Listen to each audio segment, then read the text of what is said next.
कन्नड चाळीसगाव घाटात एक दुचाकी सुमारे 300 फूट खोल दरीत कोसळली होती। महामार्ग पोलीस कर्मचाऱ्यांनी झुडपात अडकलेली दुचाकी आणि गोरख राठोड यास बाहेर काढले। यामुळे अगदी वेळेवर पोलिसांनी धाव घेतल्याने राठोड यांचे प्राण वाचले।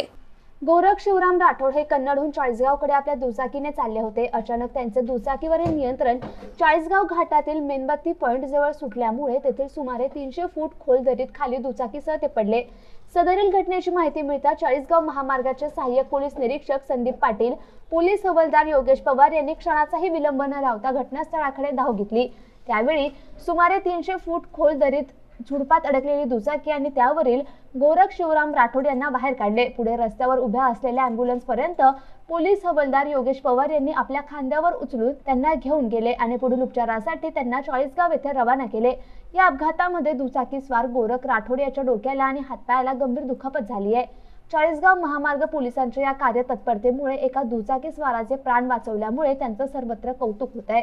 Rajendra Nevage, MCN news, Kannada.